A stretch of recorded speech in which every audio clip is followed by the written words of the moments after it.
Antara benda yang kita perlu titik beratkan ialah dalam bab melunasi hutang.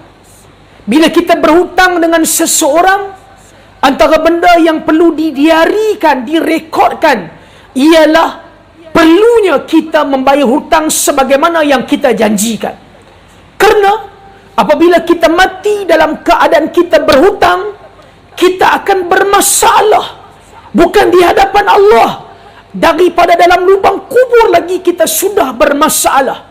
Ingat, Nabi SAW tidak mahu solat ke atas jenazah yang berhutang. Nabi hadir untuk menunaikan solat jenazah. Kemudian bila Nabi dimaklumkan yang si mati ini berhutang, maka Nabi SAW mundur ke belakang. Sehinggalah sahabat berkata, aku akan menjadi dhamin, aku akan menjadi jaminan, aku akan selesaikan hutangnya.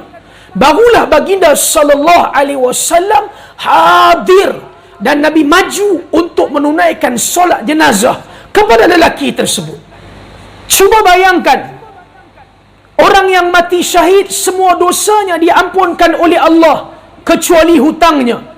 Itu orang yang mati syahid, mati kerana agama, mati kerana mempertahankan Islam. Sebab itulah, kalau kita ada ahli keluarga yang berhutang, tolonglah kesihani si mati dengan kita melunasi hutang tersebut. Saya tahu kita tidak bersalah, tetapi oleh kerana kita ada hubungan dengan si mati, kita kasihan kepada si mati, maka lunaslah hutang tersebut. Sebagai contoh, suami kita berniaga, ambil barang secara consignment, dijual barang itu selesai, duit sepatutnya dibayar kepada orang yang memberi consignment, tidak dibayar. Mati suami kita dalam keadaan berhutang, maka datanglah wakil syarikat membawa fail. Puan, ini barang yang suami puan ambil dengan syarikat kami, dia sudah jual barang ini dan ia tidak bayar hutang. Boleh tak puan bayar?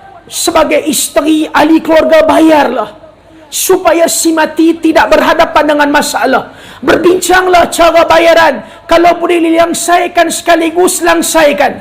Kalau tidak boleh, langsaikan, selesaikan dengan installment. Kerana bila selesai hutangnya, barulah masalahnya di dalam lubang kubur selesai. Dan bila bangkit berjumpa Allah, ia tidak berhadapan dengan masalah. Dan kita sebagai orang yang memberi hutang, kalau kita rasa kita dizalimi, kita tidak mampu menghalalkan hutang tersebut, jangan gusar, jangan bimbang. Kerana akan ada hari pembalasan. Si penghutang dan kita akan dihadapkan di hadapan Allah.